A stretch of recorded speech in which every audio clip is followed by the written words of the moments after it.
and I just need to double check something here, but it looks like we're all good to go. What's up? How's it going? I just kind of wanted to try this out, see how it goes, and see how y'all are doing today. I have an idea of a couple of things that I want to cover. So, I want to talk a little bit about the Canadian to US dollar exchange rate. I want to talk a little about jobs, employment, that type of thing.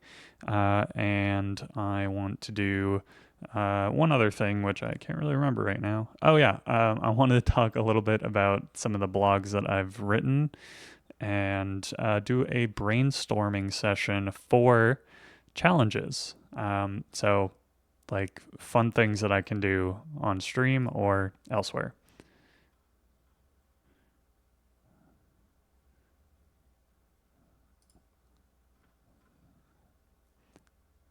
So it sounds like I have, sounds like everything's working. Sorry, I'm just double checking that things are working here. I am multi-streaming, so that's cool. Let me just update something here because I think on Twitch it says I'm streaming Pokemon Coliseum, which is kind of funny. I haven't played that video game in years. Shows you how long it's been since I did this. Let me see. How do we? Honestly, I have no idea how to even edit this, so I might just be streaming Pokemon Coliseum. Okay. How to edit stream category. Category on Twitch. Stream manager in your creator dashboard and edit stream info. Where is that? Creator dashboard. Stream manager. Okay, there it is. Oh, stream info. There it is. Okay. Let's update this. So macro CAD USD exchange rates, etc. All right.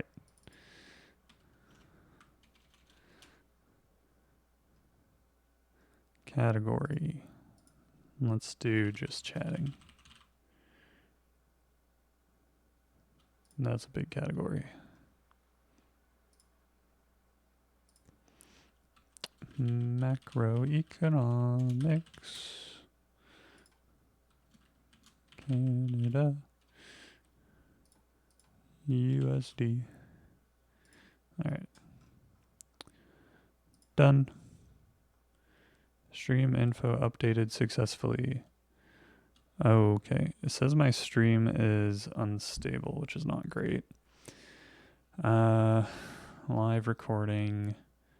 Total data output. I'm only streaming at 6,000 kilobits per second. 0 dropped frames apparently going to YouTube. And what about my Twitch? Twitch was freaking out for a second there, but I think it's done. I think we're all good.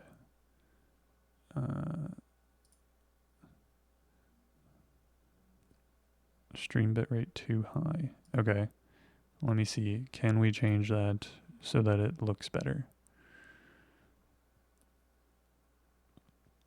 I'm sorry that I'm doing so much troubleshooting at the start of this stream. This is like the first time I've live streamed in like 5 years, so you gotta bear with me here.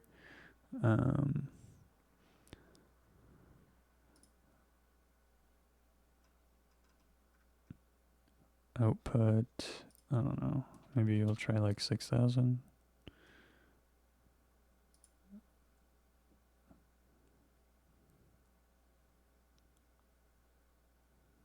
Audio track. Okay. I'm just gonna listen to my stream for 1 second just to see how it sounds. So it does seem like everything's working, which is a positive.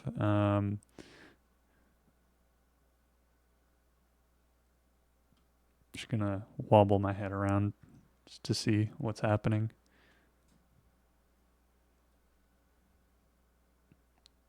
Okay, so I do see the like bit rate dropping that it's talking about, but I don't know why.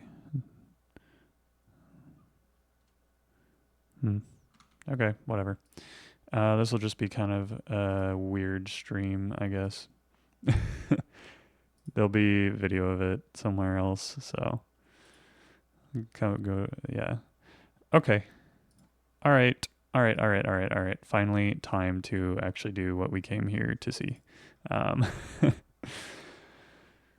so, today we are talking about macroeconomics. So, I wanted to talk about the Canadian versus US dollar exchange rate. Specifically, I want to talk about what I think is going to happen to the Canadian US dollar exchange rate going forward.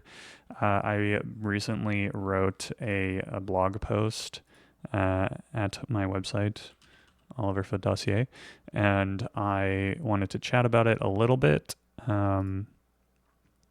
So, this blog post, I was talking about the state of the US dollar, debt in Canada, and effectively what the summary is, because I'm not going to go through and read the whole thing. The summary is that there is a lot of chat about what's going to happen to the US dollar as the world's reserve currency. And there's a lot of chat about how bonds basically did not do what people expected them to do. They are not viewed as a safe haven asset anymore. And all of these things that I thought were quite interesting to learn about. So I've spent a lot of time recently learning about them. And and I wanted to kind of impart some of that knowledge to you as well.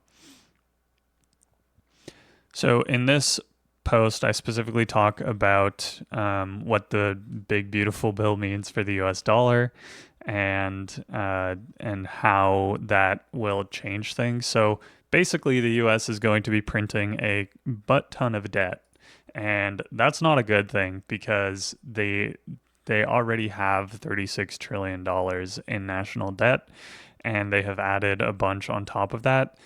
It is a bad thing, but it also might not be as bad of a thing as people are making it out to be, because the US is in this really special situation where they have the ability to just keep on going, because they're the world reserve currency. People need dollars. People need the US to be kind of a stable place where they can collect their dollars. The US underpins the entire global financial system. So the world is set up in a way to kind of revolve around the US. And because the entire world has demand for US dollars, you can get things in the United States that you can't really get anywhere else, like 30-year fixed rate mortgages, for example. That would be a crazy concept to do anywhere else, because I don't think anybody would buy a 30-year debt from another government for one reason or another. Maybe it's viewed as too risky, or maybe that government doesn't really have the feasibility or the likelihood that they'll pay it back. But the US has always been viewed as a very safe place to invest your money, but now they're printing so much debt that people are worried, well, if they're spending all this money on debt, one, the US economy won't grow and all this stuff, yada, yada. So how does this work into exchange rates? So let's have a quick look at the Canadian to US dollar exchange rate.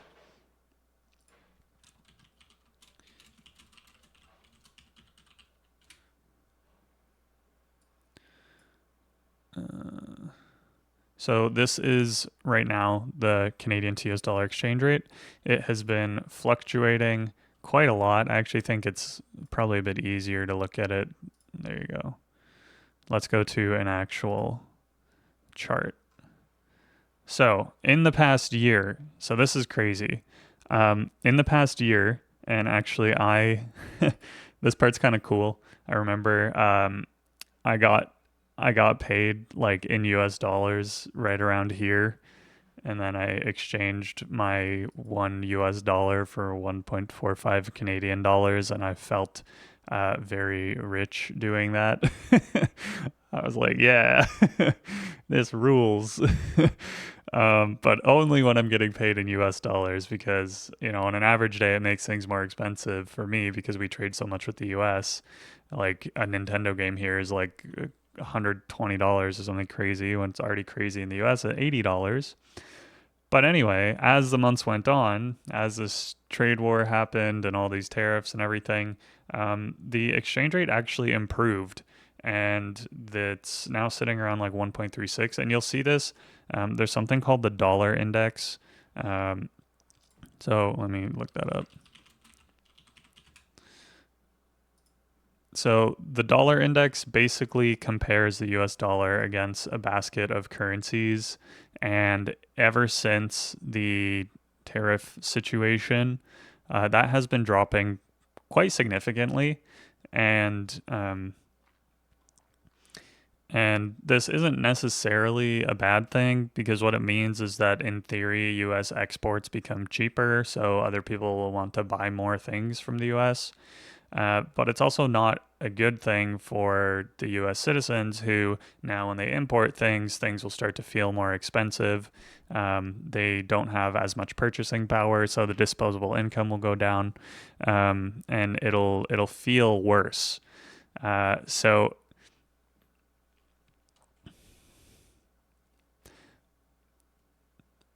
the point that I'm trying to get across is that this is not just happening to the US and Canadian dollar exchange rate, it's happening to the US versus name your currency exchange rate. But it really shouldn't be happening because one of the main things that keep the exchange rate at a certain spot usually is the difference between a country's interest rates. So,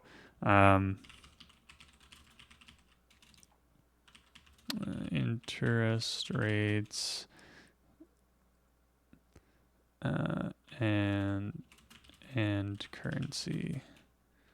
Let's just do Canada versus US. So let's see. There was a really good article that I found about this a while ago, and I'm probably not going to be able to find it anymore. Which is a bit unfortunate. Okay, well, maybe one of these charts will be kind of a good example.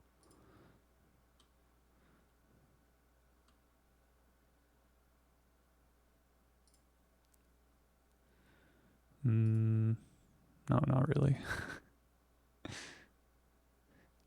Yeah. Okay, so usually what you'll see, I guess we can use some charts as an example.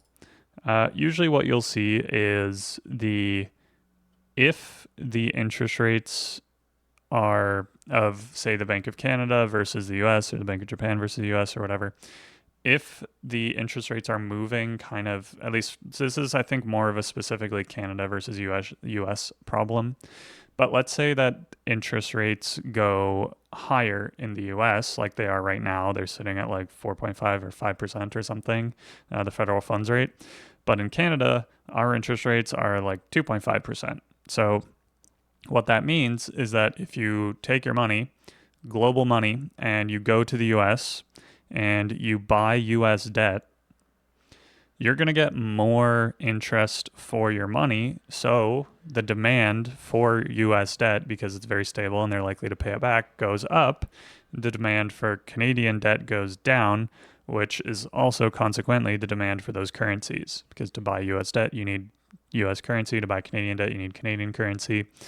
So the difference, generally speaking, is almost like a one-to-one, like percentage-wise difference, where if the interest rates on US debt are 5 and 2.5 in Canada, then you will see that currency spread widen.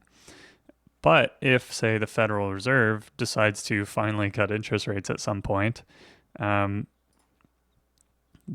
likely what will happen is the Canadian dollar would improve against the US, assuming that we're done cutting interest rates here, which I don't really think we are. But effectively, people don't want as much of the currency that is not paying as much in interest when they can just go to the US to get a better interest rate, and it's more stable and it's a more diversified economy, blah, blah, blah, all these things.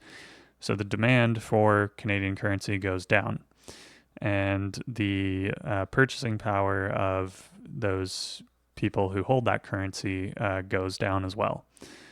Compared to the US, which has had this like super strong booming economy, blah, blah, blah. So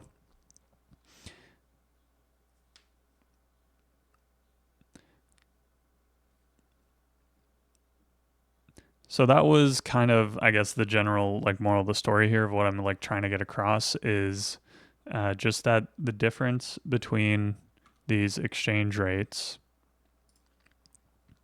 is it should not be doing this because nothing has changed interest rate wise. Like nothing has changed at all when it comes to these two currencies. But there have been tariffs, obviously, that have been put in place, and the markets have effectively said that these tariffs are going to, because the US is putting tariffs on everything, on imports and exports, from my understanding. But well, mostly imports, which means that their money can buy less. But this, like, if it weren't for that, this really should not be happening. Like, we should probably still be somewhere in the 1.4s. So the US has really tanked and devalued their own currency recently. And this chart again kind of shows that the US dollar index. Okay, let's go move on to something else. My brain is like super not working right now. Well, it is working, but I'm just I'm just exercising. I'm getting my brain in motion, I'm getting ready to talk about things. But yeah, that was kind of one thing I wanted to talk about was the interest rates on the US debt, and how that affects currencies. I do think that this will continue to kind of get worse for the US dollar as long as these like tariffs continue, and if the Fed has to cut interest rates at some point because of, you know, the economic slowdown or the higher unemployment. It's a possibility, but I also don't know that they will, just because they might be waiting for more inflation to happen, because usually what happens with tariffs is inflation because things become more expensive. So they have to balance those two things, employment and inflation. So we'll see what happens if they actually end up cutting those rates or if they decide not to. And that will also kind of affect currency exchange rates. So, okay. Related to this, if you guys have not read, let's see, where is the newsletter?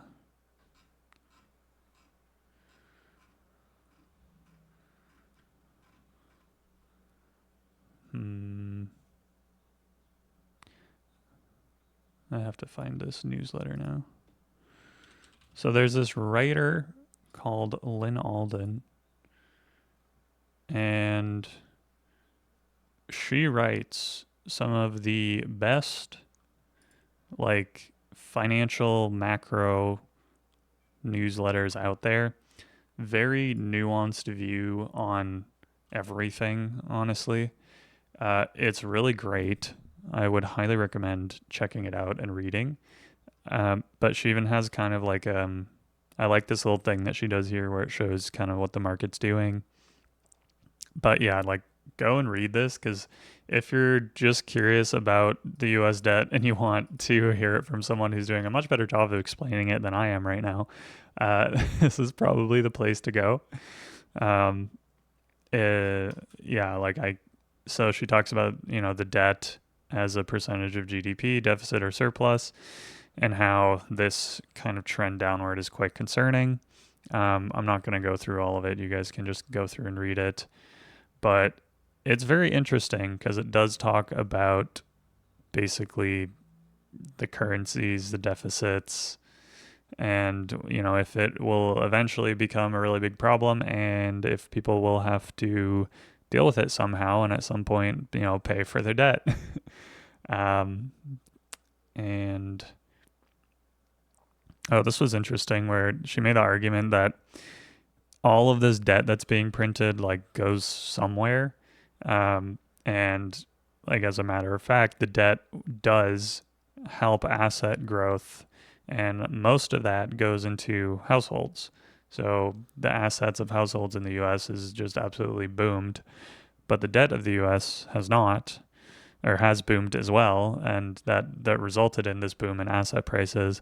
Um, Monetary base about $6 trillion. There's over $100 trillion of loans outstanding. So blah blah blah. Anyway, it was very interesting, this kind of U.S. household asset debt situation. Subtract mortgages, about $180 trillion in assets. So in theory, you could sell off some of these assets and pay off all of the debt, but that's not really how this works. And she explains that a little bit more in detail. But it was very interesting to see that all of this money printing does kind of result in this asset growth. And some people are benefiting from that asset growth more than others, but it was very good, very interesting conversation, a very interesting article. I highly recommend you go and check it out. And you should go and check out my newsletter too. As I'm just out here shilling someone else's stuff, I write about this too. To be honest, not quite as eloquently, but we'll get there one day. It's a work in progress.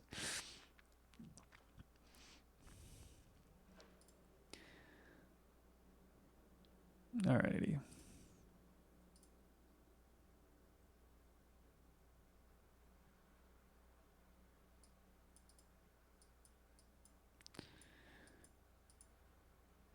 The next thing I wanted to talk about was something that so I went to this thing over the weekend. It was a networking event. And, if you're kind of just getting started in your career, which I think a lot of people probably are right now, I've been trying to kind of move into a different job situation. And so I went to this thing and I was like, it was a banking event at a bank, and they had a few presenters on, and there was some like opportunity to talk to people. I did have to leave early, which is unfortunate because I wish I could have stayed a little bit longer and like actually chatted, because all I really made it for was the presentation part.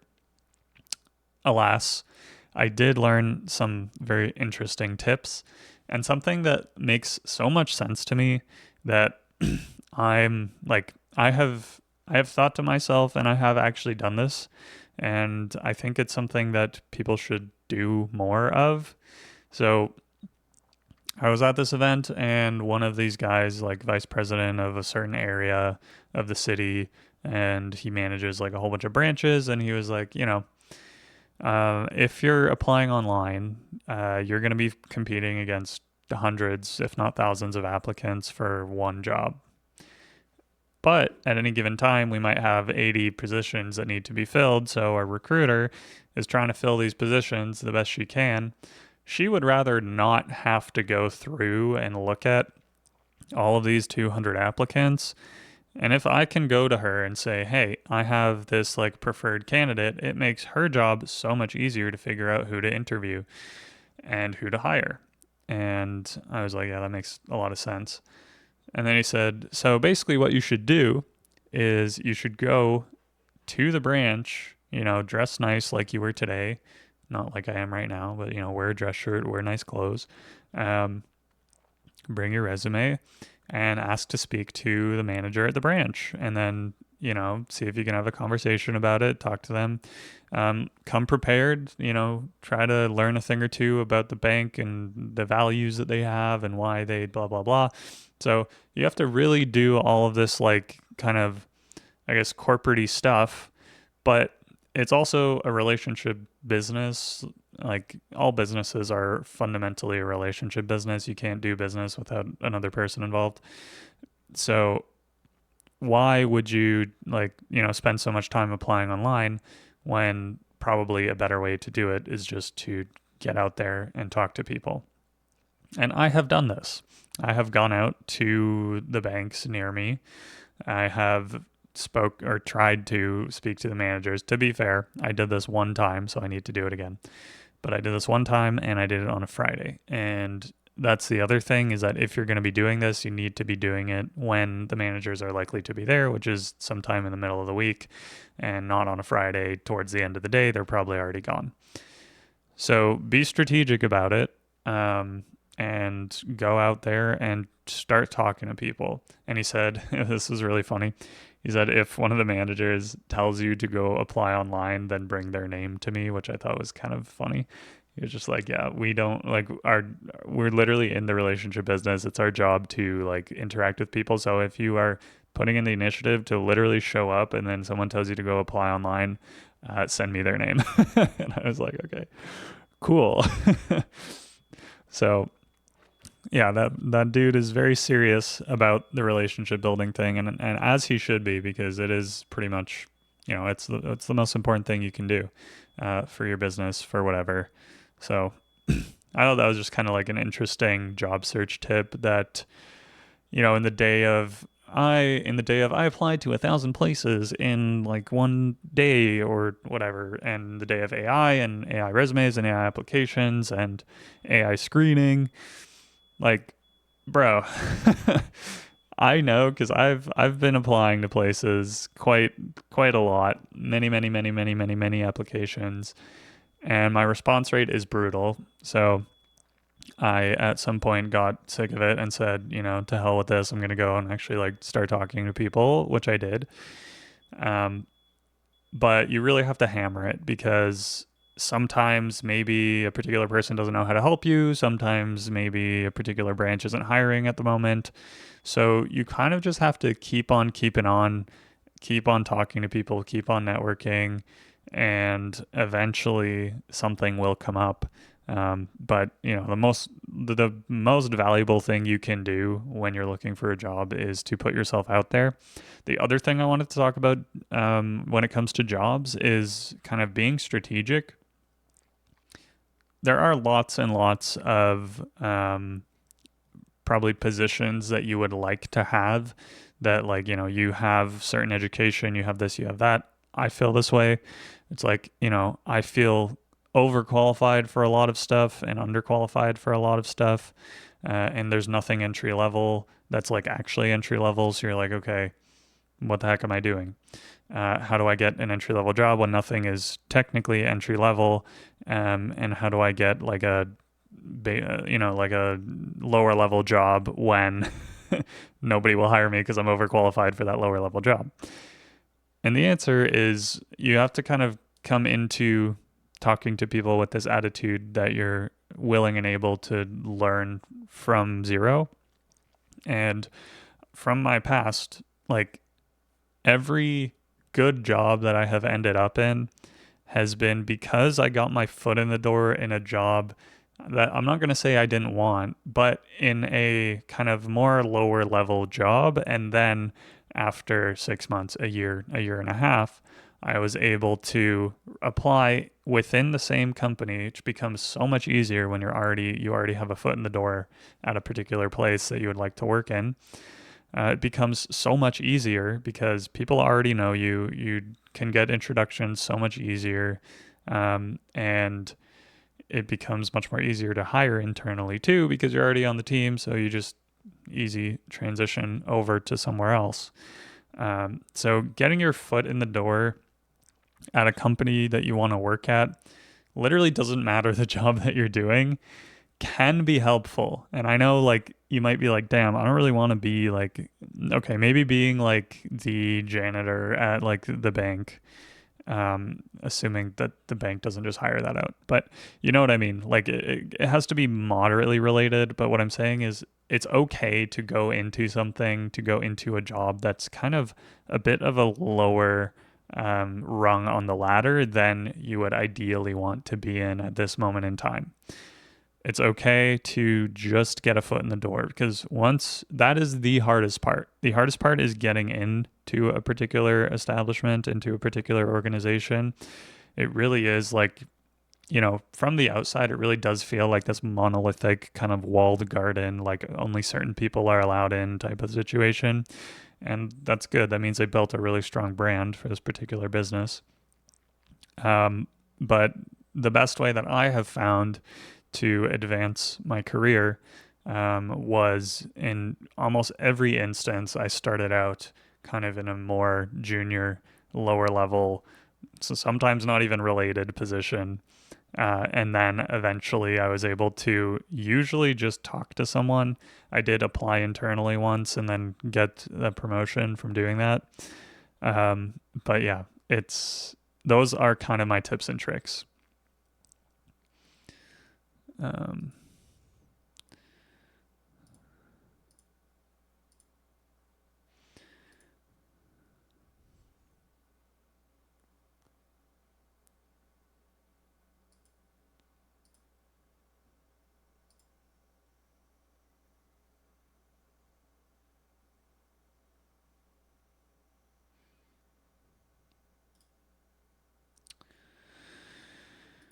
okay. Um,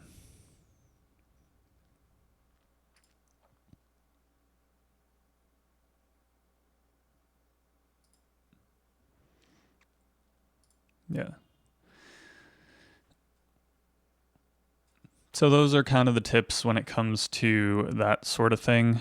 Let's see what else we got on the docket. I don't know. Maybe I'll like play some games or watch some videos, see what's on my YouTube recommended, something that's kind of interesting. Oh, okay. So I don't think there's anyone in chat right now. But if there is someone there, I want to brainstorm like challenge ideas. So I have been thinking about doing some challenges when it comes to like cycling, because I have this bicycle behind me, which you can kind of see, and I've been thinking about doing challenges when it comes to video games. So I'm gonna pull out a notepad. And I'm gonna miss Windows 10 Notepad. Windows 11 Notepad is so much worse. So I'm gonna pull out Notepad here, and I'm gonna do a bit of brainstorming some challenge ideas. Let me zoom in like a lot. There we go.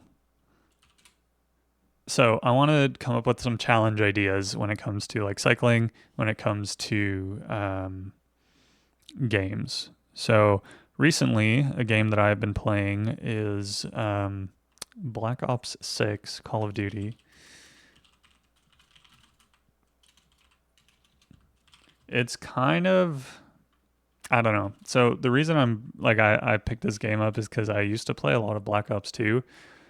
I still think it's better, and maybe it's just because I'm old that I think Black Ops 2 is better. Um, I don't know. It just does not feel the same. Like there are still some really good mechanics. The zombies in Black Ops 6 are, I'll say, pretty good. But it's just not quite the same. Black Ops 2 just really was like an iconic game that I don't know if it will ever be repeated. And I played the crap out of that game, and I haven't been playing this one as much, but I've still been enjoying it from time to time with my friends and just playing on my own. So I know this one you can do like whatever challenges. Like you can't really mod the game, you can't really do that. So like just like the basic stuff, like only running around with like a knife or something. Um,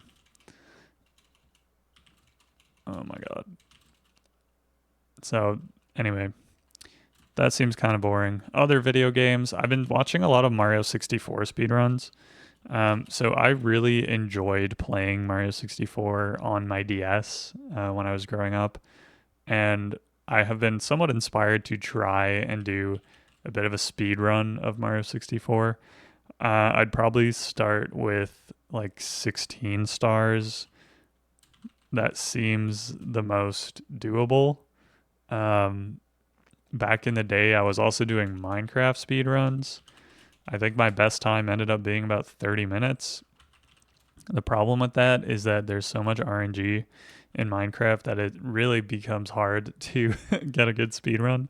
I also like there's so much like meta stuff that I don't remember at the moment, but I'm sure I could get back into it. So maybe instead of being like super serious about the Minecraft speed run, I could do like I don't know. I could do something that's a little more kind of fun, like get like a friend, um, kind of do like a two-person run, maybe like help someone who doesn't really know how to do speed runs or something. um, oh, okay. What I really want to do, so back to the econ stuff. I really want to do like a stock picking challenge. You will always lose picking stocks over the long term. I'm just gonna put that out there. So what I want to do is just for fun, and I want to pick like 2 to 3 portfolios of stocks and just see how they perform like over the course of a year. And I mean, like each portfolio could be like $10,000.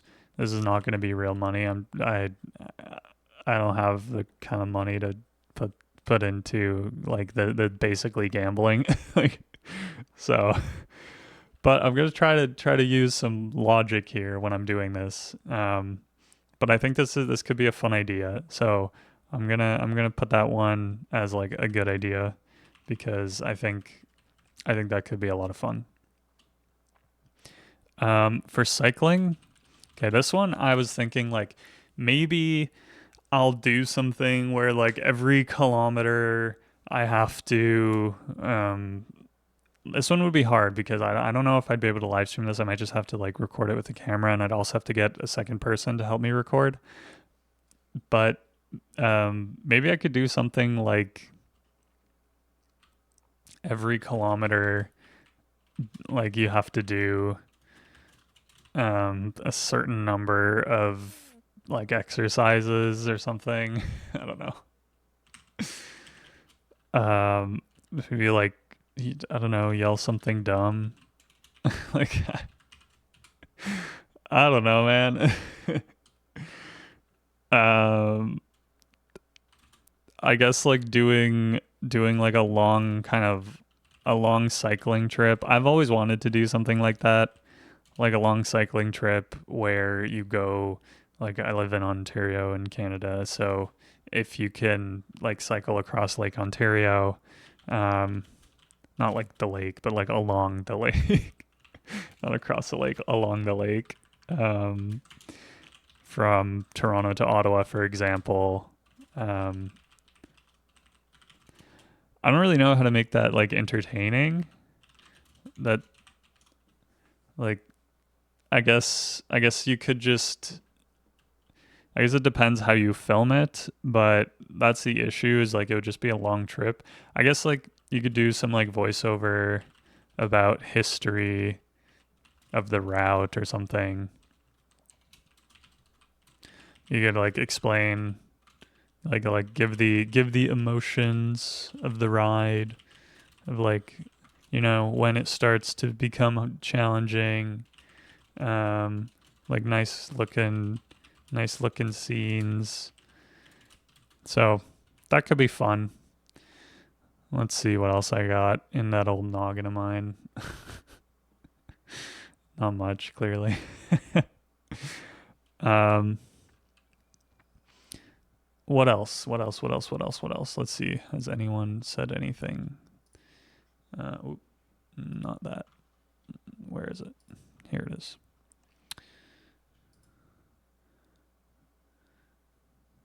No, does not look like anybody has said anything. Okay.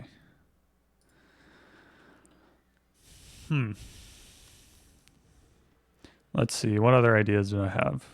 Because I sometimes write down ideas on my phone, so let me see. Maybe something was written down in ye old iPhone.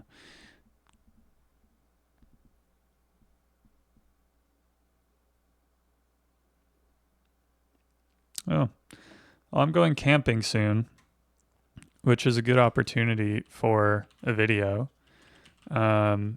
I can kind of like talk about the trails, because All Trails is like a pretty cool app. Could be like sort of a, if you're going to this place, like what should you do? The only problem is that's not super like evergreen in the sense that only people that go there would want to watch it. So, um,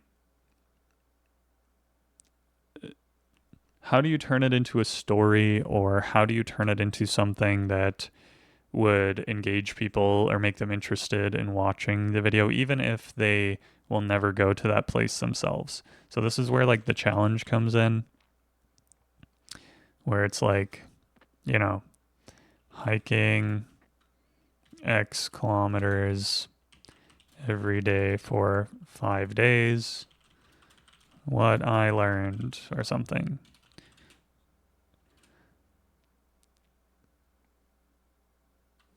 That kind of thing. Like hiking with no experience, or whatever.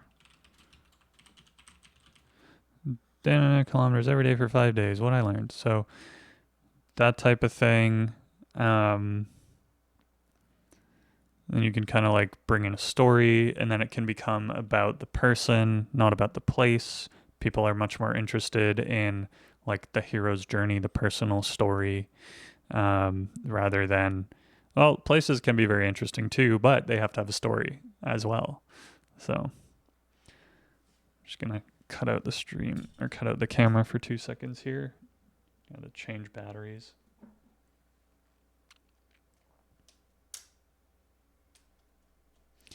I'm still here. I'm still here.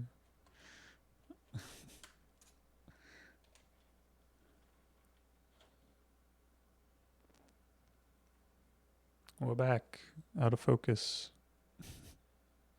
There we go. That's better. Okay. So back to brainstorming. I always found it funny that the acronym for brainstorming is like it can be BS. So I'm back to BSing. Um,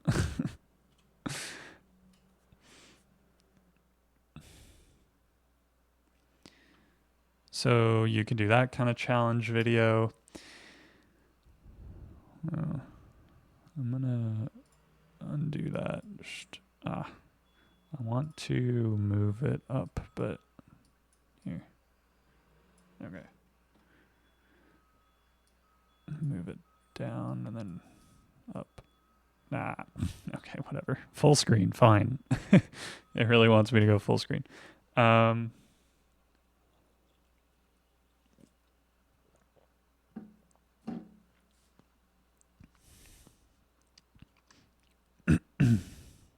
Ooh, I really like the style of videos where like someone buys something used. Like I've been watching a lot of cycling videos, so like someone will buy like they'll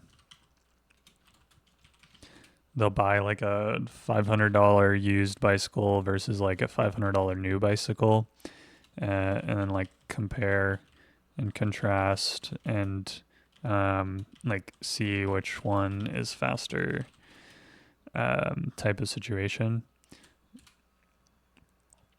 The issue is that I don't really know like what I would do that with. Like it's like, oh, let me buy like $500 of stocks and see which one's faster. It's like, no, not really.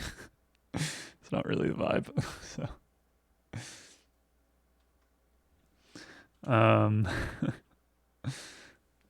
here, I liked it better a little bit higher there. So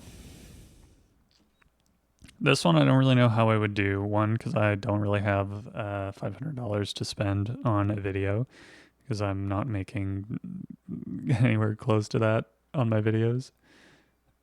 But maybe it would be worth it if it was something that I was already like kind of thinking about doing. I could review because I have some bicycles, so I could kind of like find what the cost is, like of the bicycles new. This one behind me is like basically brand new, and I can kind of compare like 20-year-old bike.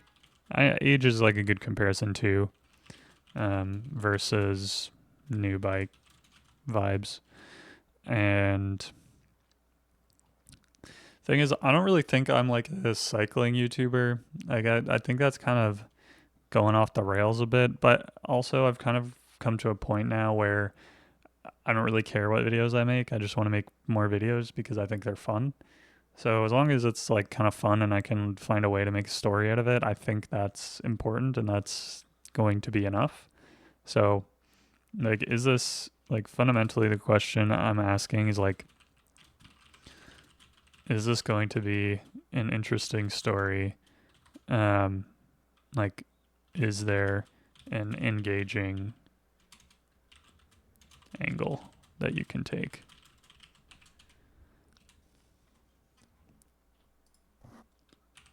Oops.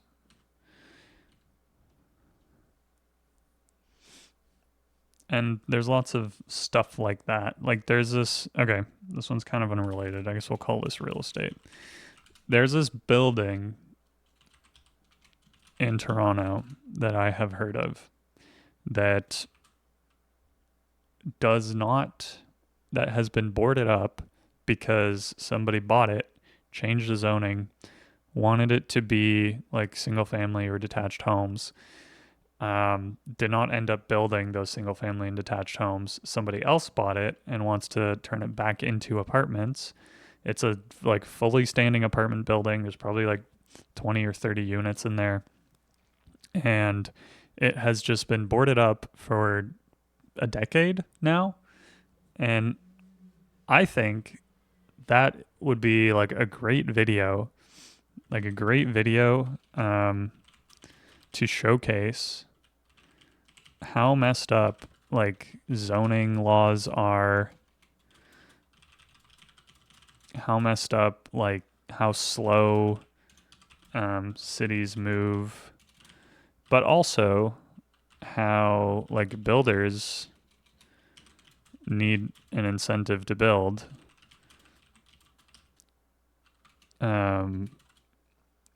Because right now I think they're kind of just like holding on to it for the land value, but it could be a place like 20 or 30 more families could be living in them. Like they look like quite nice apartment buildings, units. So like there's so much, you know, yeah, it's interesting. All right. What else we got? What else do we got in the old noggin? I guess like computers. So I could make videos or live streams like showing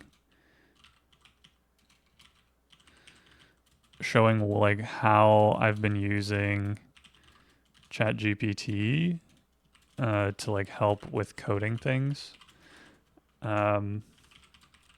There were a couple of really like really cool things that I did. I think I built like maybe not a web scraper is the right word for it, but I wanted to pull some data like from a website, and like back when I was in university, this type of thing probably would have taken me like a couple of days at least to figure out, but instead it took me a couple of hours because ChatGPT knew basically exactly what to do. And this one's kind of cool is I made these animations for one of my recent videos. I'll show you that right now. I think it was the most recent video where I'm talking about how much it costs to live in Toronto for a month. So let me see if I can show you these. Media, videos, 1080p. So I made these videos where this bar chart basically expands. Oh man. Come on. Come on. There we go. So this is what it looks like. So it starts out, you know, nothing on there, and then it you like press play, and all this stuff populates, and then boom, this chart goes up, and then boom, number at the top of the bar. And I did that with code. There, you know, I learned some stuff in university. I would not have been able to figure out how to do that without ChatGPT. Like, there's no shot I would have been able to figure out how to do that. Maybe, okay, that's not fair. I could have figured out how to do that. It would have taken me a week or 2 weeks to figure out how to make that simple animation. Or just like a really long day, whatever.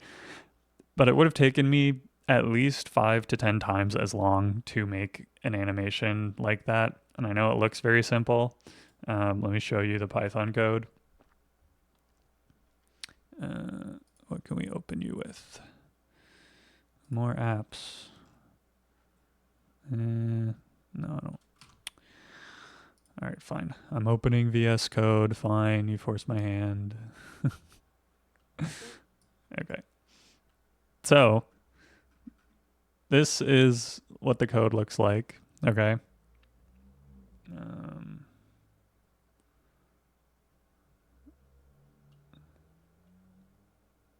I hide that. Okay.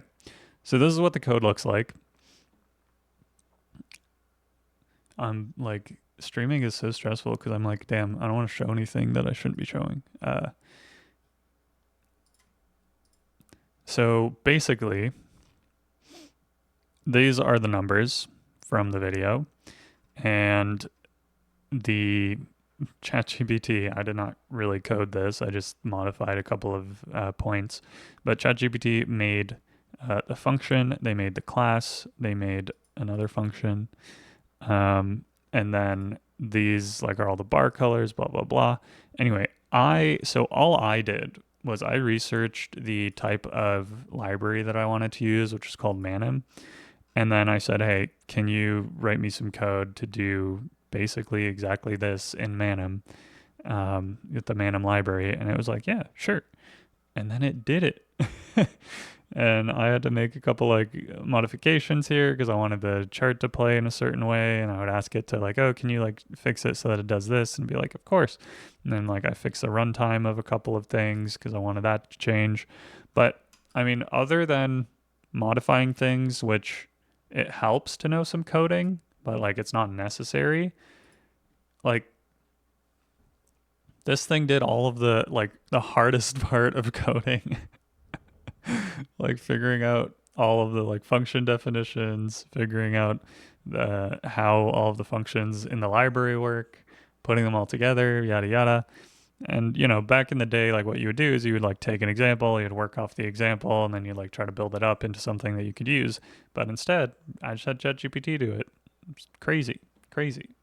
And I guess I could show you what that looked like and what the end product looked like. It's gonna be super meta going to my own YouTube channel while I'm live streaming to my YouTube channel. Oh yeah. And you get to see my recommended page. Nice, nice.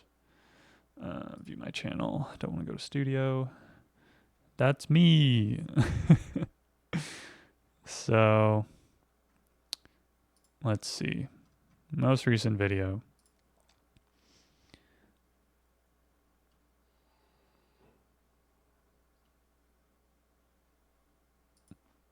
And it's not there. Okay, let's do this. Desktop audio launched. Okay, so basically what this ended up looking like, let's just skip to where the charts are. So I'm talking, to be precise, $1,197.50. And you're like, wow, that's weird. Why are you paying 50 cents on rent? And the answer is, boom. Look at that. Looks so good. Okay. I'm done glazing myself for now. Let me get back to brainstorming. There's got to be a way for, like,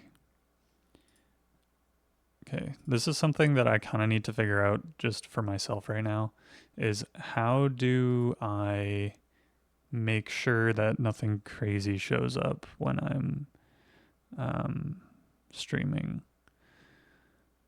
I guess I could make a new Chrome user where it's just like nothing. I don't know what that was. Oh boy. Oh, this was the ChatGPT page. Okay. Sheesh. This is good. This is good practice to have, like tripping over myself. But this is a really good practice. Okay. Okay. Where is the Chrome? How do I make a new Chrome user so that I can? Let me see. I make a new Chrome user with like no bookmarks or anything. Other Chrome profiles. Add Chrome profile. Yeah, let's do that.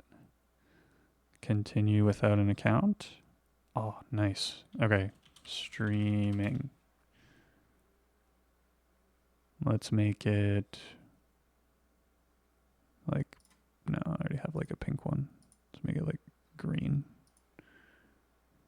Okay, now I have this. It's not logged in. It just says streaming. And if I type something, oh, nice. Okay. So now there's like no search history or anything, and I'm not going to dox myself, which is great. That's good. Okay. I don't know. Let's see. CAD to USD. There it is. All right. I think we're good. I think I've solved that issue. Now I just need to pin this and put over there. Cool. All right. We're safe. All is good. All is good in the world.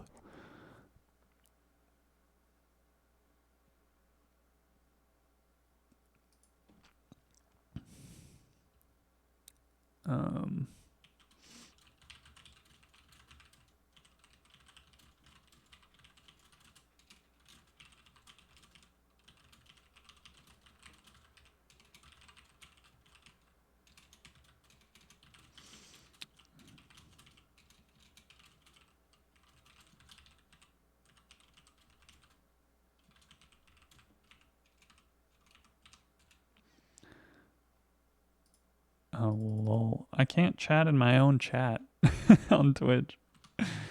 Okay. Let me see. Maybe I can do that somewhere else. Can I do that over here? Yeah.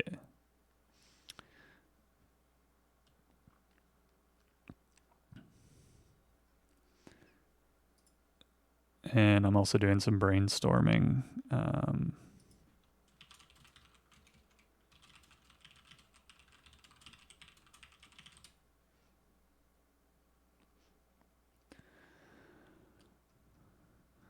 All right. So yeah, I was talking about the computers, how I got like ChatGPT to help me code stuff. I have wanted also to do like coding in video games. The issue is like this type of thing. I don't know. Maybe it's easier with ChatGPT, but this type of thing like takes a while, and it's not really something that I've done a lot of. So I would probably not be that great at it. Ooh, I was a big Pokemon fan back in the day. I think doing like, Pokemon challenges, like Nuzlocke, would be kind of cool. I don't know, that's how you spell it, is it? Is it like that? Lock? I don't know. That would be kind of fun.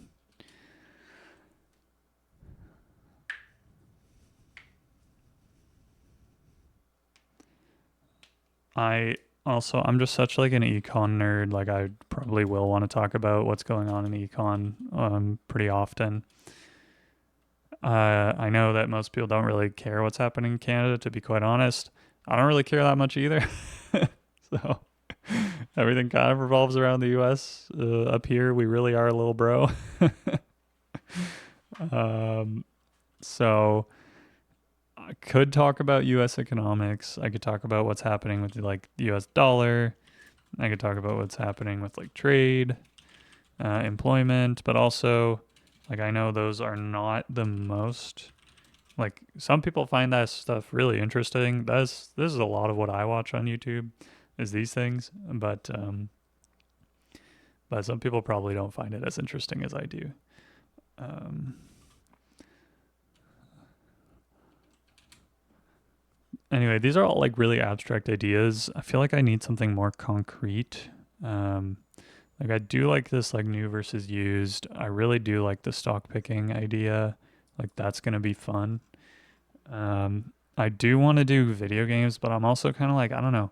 Like there's so many video games is such a competitive space that like it seems kind of tough out there.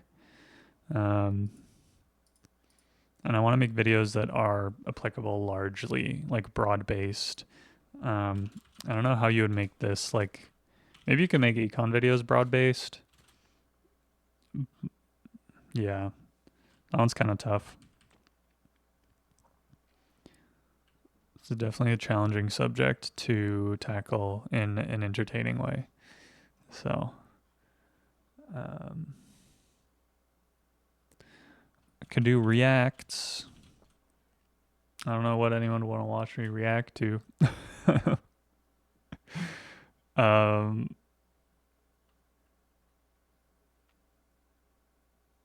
yeah. So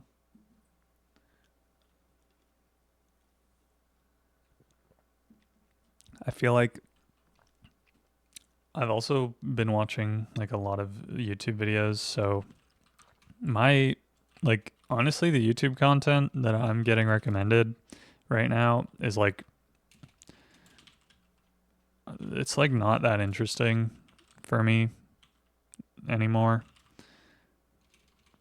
Like I really want to like go out there and kind of like I'd rather be like reading stuff or like making videos myself or just like, you know, whatever stream.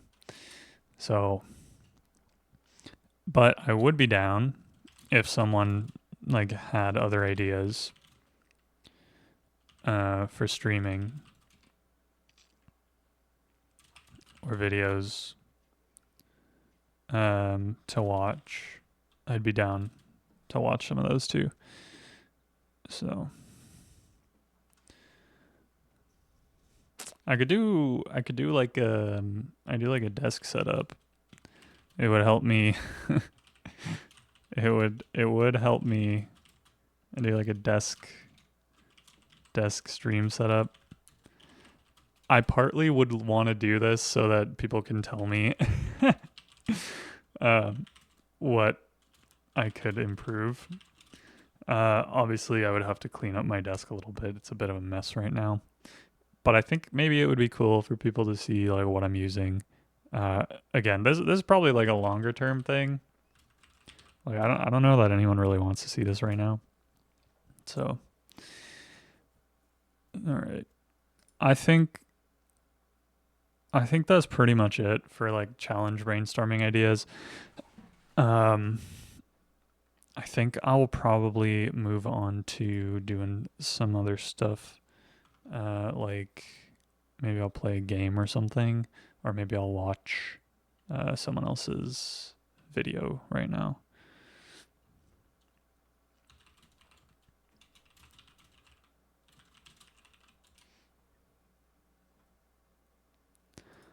Can I? How do I? How do I go to my dashboard here?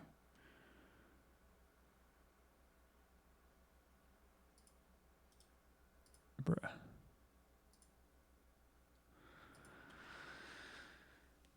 How do you do this?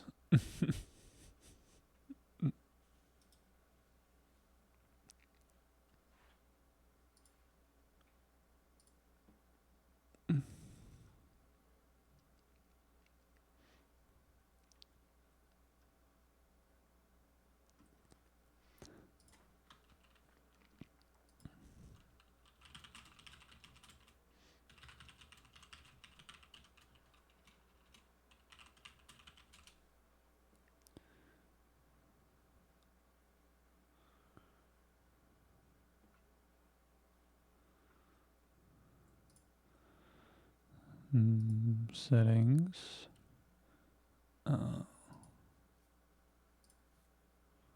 Oh, nice. Okay. You can get rid of that. Nice.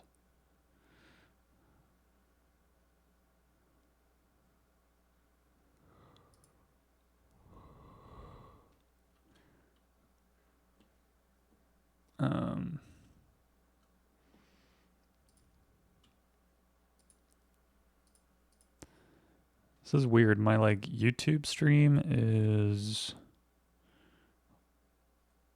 1 hour and 6 minutes, but it looks like it's on a completely different part of the stream. And my Twitch stream, they're about like basically the same length, but my Twitch stream seems to actually be like in the right.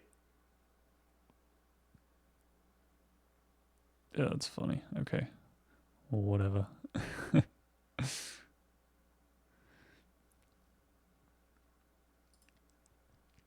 All right. Let's do, I don't know. Let me see what my YouTube recommended has. Maybe there's something interesting on there. Maybe there's something interesting we can watch. And I can dump it into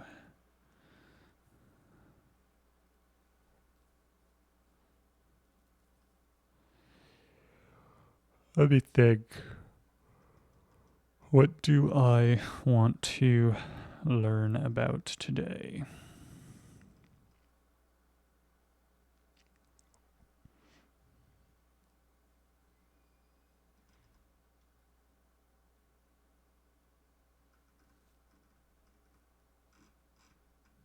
I think I've already watched, like, this is how people are printing money on YouTube. So that I've seen so many videos, and there's like so much stuff that's just like, I guess, entertainment to watch that isn't necessarily like, I guess, educational or whatever. So let's see. What do we do? Maybe there's, I wonder if someone has made an app like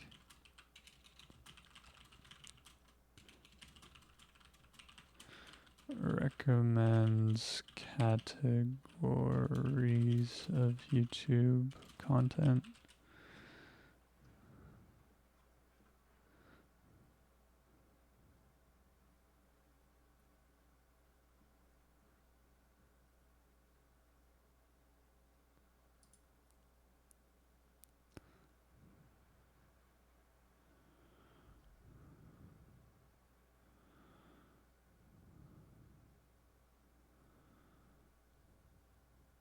Yeah, this is kind of interesting. I don't know, this isn't a video, but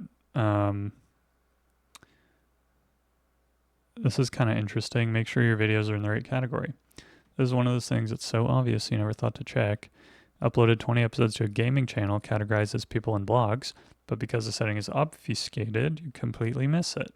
Changing the category caused your video to actually get views instead of stalling at 20 to 50 impressions and dying, which is very interesting. When in doubt, choose entertainment.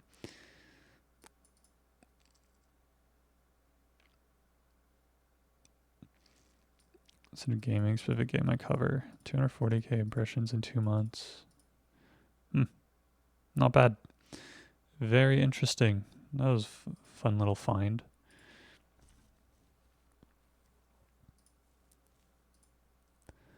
But I still want to find if someone has made like, it's kind of stupid, but has someone made like a recommendation algorithm? like a better one where it's just like these are the best videos from this category. Um, anyway. All right. I'm running out of ideas for this specifically, so maybe we'll play a video game. I don't know. It's like 11. I kind of don't want to play a video game. Let's do something different. What else can we do?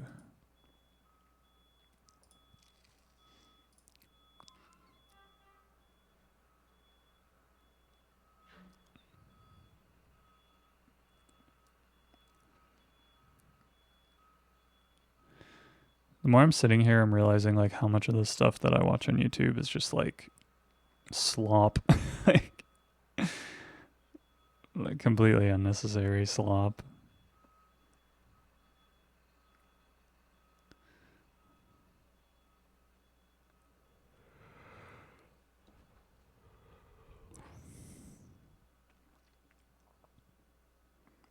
Some other stuff that I do is, I guess, in my free time, if you were curious, I watch Formula One sometimes. There's a race coming up this weekend. Um,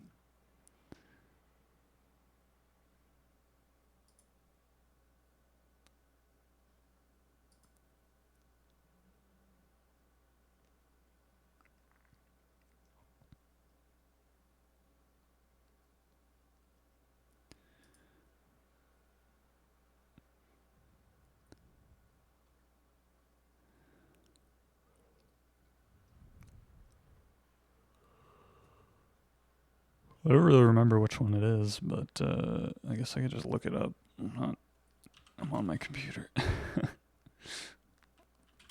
Let's see. We got the Belgian Spa-Francorchamps GP. The big news was that Christian Horner left Red Bull or was fired or something. So we'll see if that changes anything for the Red Bull team.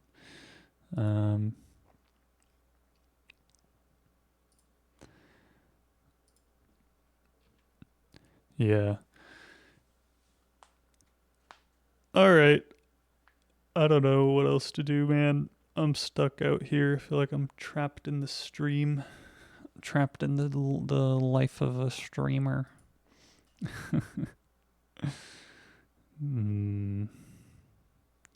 Yeah. Well, let's see.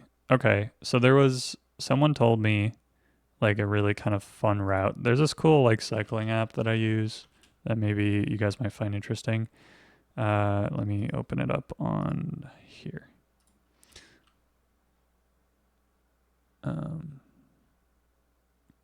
Okay. It's called Ride with GPS. This is pretty cool.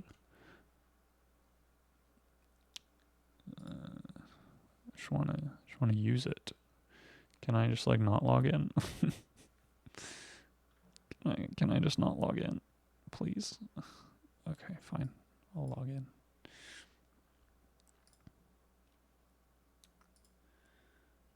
Oh lordy.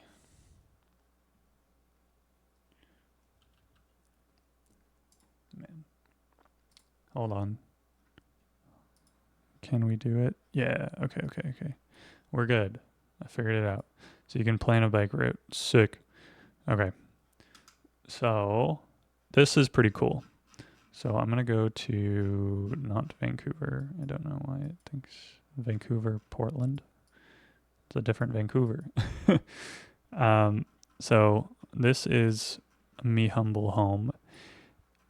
I had a really interesting like chat with my landlord actually, and he was like, "Oh, you should try this route." So I don't know, for like the 5 people out there who live in Toronto, I wanted to point out this really cool route. So you can do like a huge circle of the city of like the downtown area. So there's like this trail here, which is the Beltline Trail. And then there's this trail here, which goes to the Brickworks. And then you can follow this down Bayview, go like all the way to the lake. And then you can take the lakefront trail, and then you can go up through High Park, and then you can go this way to the Humber River Trail. Then you can go up the Humber River, and then you can go back along Eglinton to the Beltline Trail, and you can just do this massive circle. So eventually, at some point, I want to try that trail. That would be pretty cool. And I also want to try like following these rivers, because I don't know, rivers are just like fun to like bike along, but they also tend to have like pretty solid trails. And then I guess for like planning to go further, could go like way like there's supposed to be like a lakefront trail. Let's see, across Ontario. The Great Lakes Waterfront Trail. 3,600 kilometers. I didn't even know that. I didn't even know that people, like, there was a thing. There's a thing for that. There's like itineraries and everything. I don't even have to think about it. What? What the heck? Damn, you hit 3 lakes here. Look at that. Are these all different days in these colors? Because that's kind of crazy. From Friday, August 8th to Friday, August 15th. 30 years of the Great Lakes Waterfront Trail. It's an epic looped ride, which is its 3 lakes in 8 days. Damn.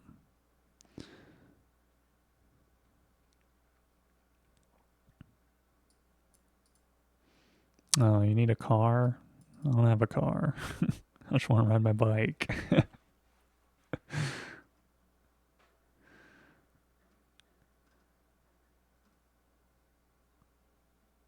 Damn. Well, that looks crazy and fun.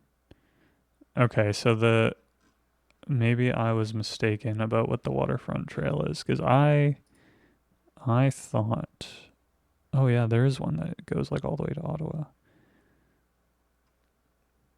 Damn, this is kind of crazy. Great Lakes Waterfront should must have enters the Great Lakes. Okay.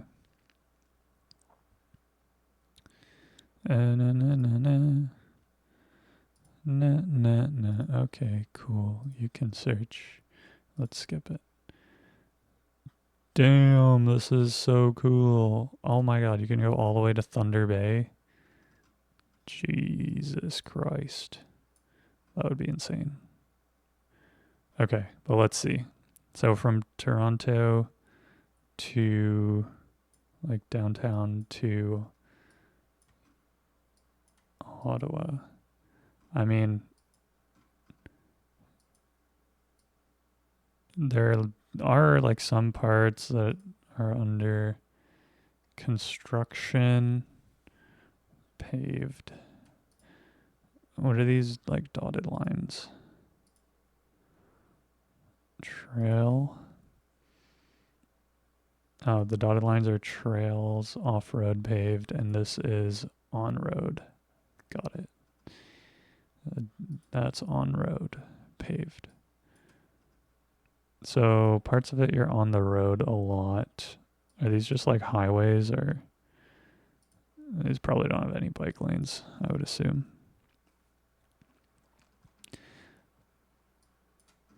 So it doesn't look perfect. Hills, no shoulder. Oh, fun. Okay.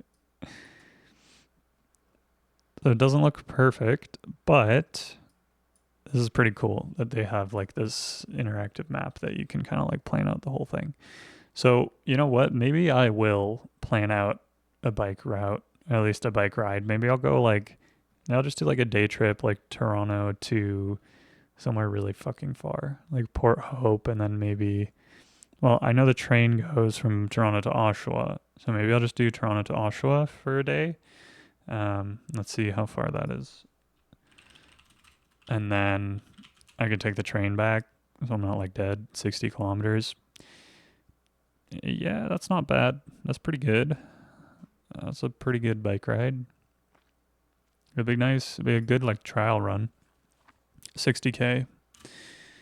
from Toronto to Oshawa, and then I can take the train home so that I'm not like completely dead. And then I guess like Oshawa,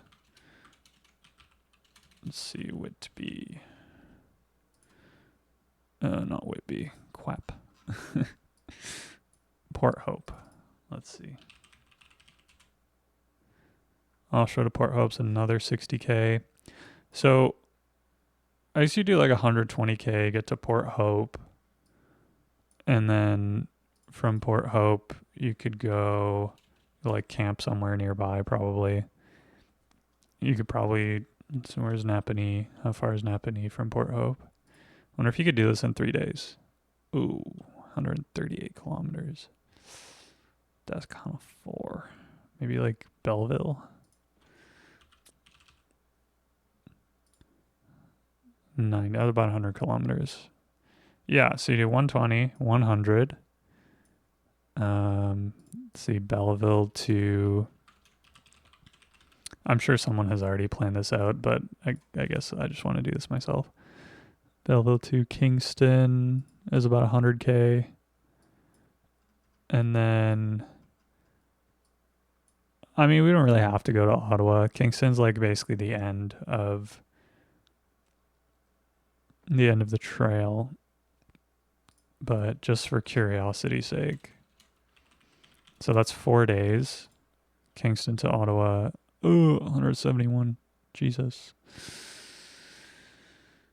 That would be a brutal last day.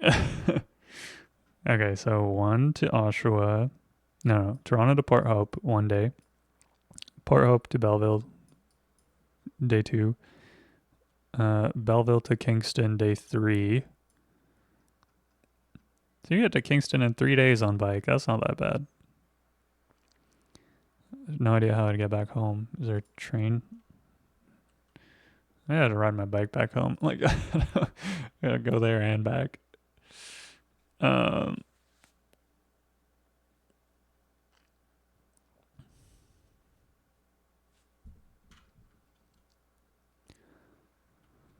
Anyway, this is an interesting idea. Seems doable.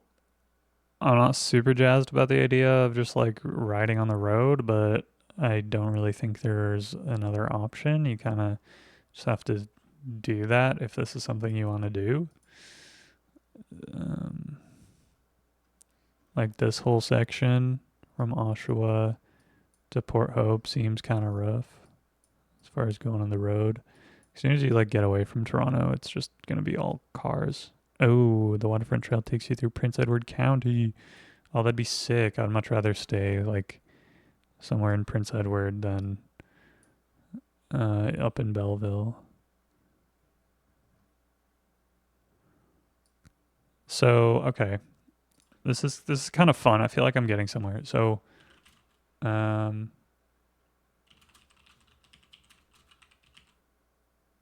do you need to bike, pack, camp, to bike pack camping?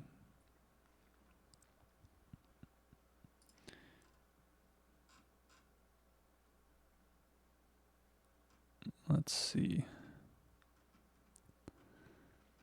Camping gear, shelter, sleeping bag, cooking gear, food, riding clothes, navigation, first aid kit, pack light, distribute weight, helmet. Damn, okay, I really want to do this now. I really want to do this now. This seems like so much fun. I don't have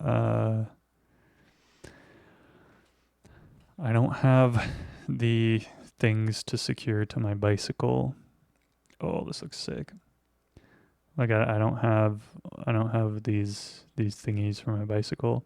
I guess I do have one on a different bicycle and I could throw it on this one. This looks like a good one. Bike packing gear checklist. I probably won't take that much because a 3 week, yeah, no, dude, I don't need 3 weeks. Honestly, maybe I'll just bring like a hammock and a blanket like to sleep in. Who needs who needs who needs a tent? Especially if it's like the middle of summer, that could be fun. Like hammock, blanket, food. Um yeah, I'm liking this idea. I think I'm going to do this. I just don't know how I'm going to record it.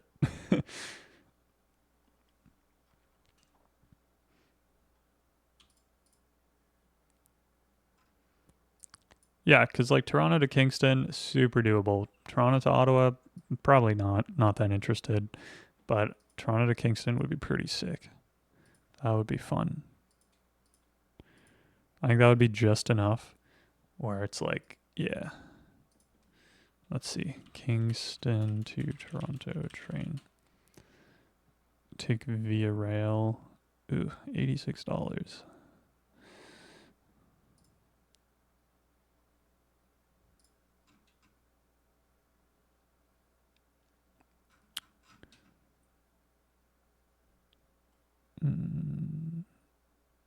Starting from $47. Uh, Lies and deceit. Friday, Saturday, Sunday, Wednesday. Cheapest trains, please.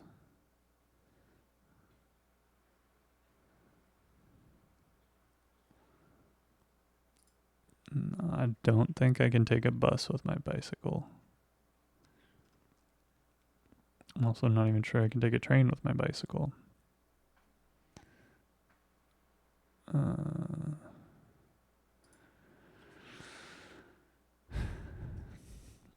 So if I like really book it in advance, and 72. Oh wait, I did see $72.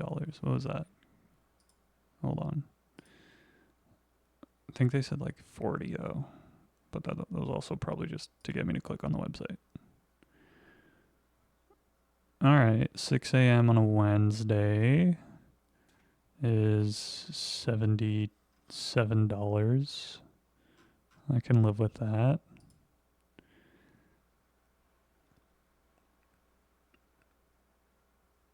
Just have to look up if I can take a bicycle on a Via Rail.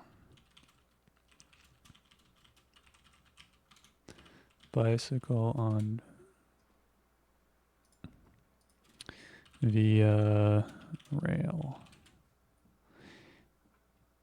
Folding are permitted for standard bicycles.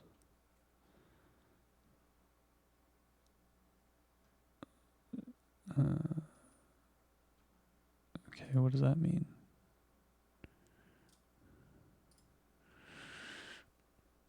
Oh, man.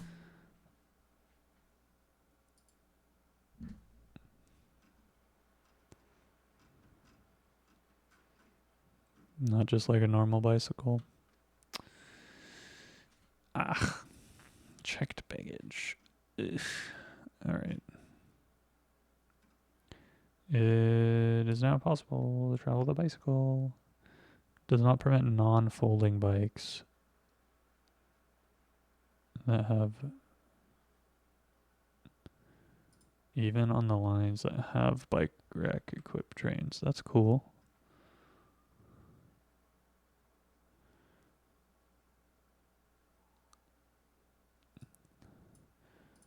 The vast majority of bike trails that have bicycle racks. Train from Toronto, Montreal.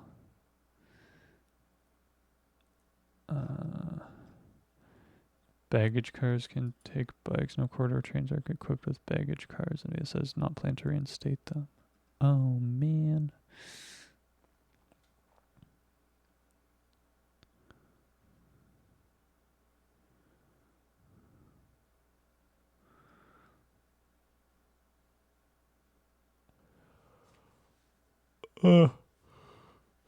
Cool. Nice. Worst service. All right. Good to know. So I guess if I'm doing this, I have to bike home. I have to find someone who's willing to drive me home. Cool. Well, that's disappointing. I knew logistics would be fun.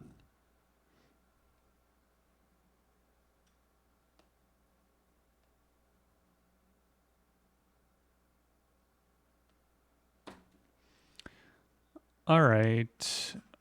So this is cool too.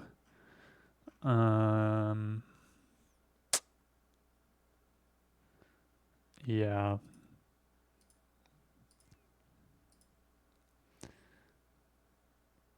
I could definitely do the Go train thing. Oh, you know what? I could make this I could still make this a 3-day thing. I wouldn't be able to go all the way to Prince Edward County, which honestly isn't that big of an issue because cycling through this part of Ontario is probably going to suck on the roads. So I could do Toronto to Oshawa. Oh no, Toronto to Port Hope. Port Hope to Prince Edward County. That's 2 days. Back to Oshawa. And then take the Go train.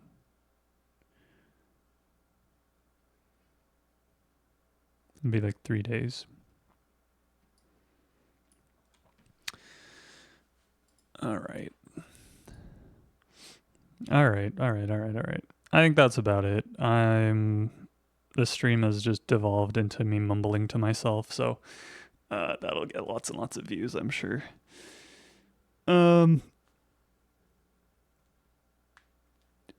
Yeah, I'm gonna go outside, like do something else right now. But it was interesting. I don't know. I thought this was interesting. I feel good about having brainstormed some ideas, so that's a positive. Oh Lord.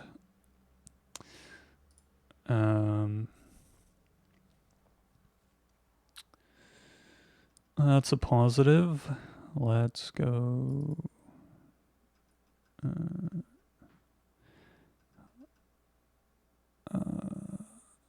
Damn. I have to find somewhere to actually, like, hold on. Maybe I can keep this on Notion or something. No, honestly, I'm never going to look at it on Notion.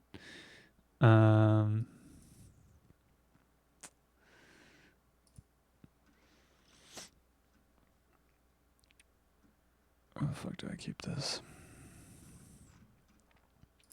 My file organization system leaves something to be desired, I think. Let's just put it in here. And then I'll remember probably that I did this brainstorming on stream.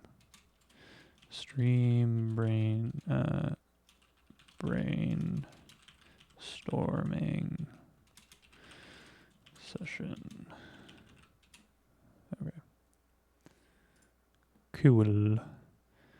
All right. I'm going to call it there. It's been an hour 30.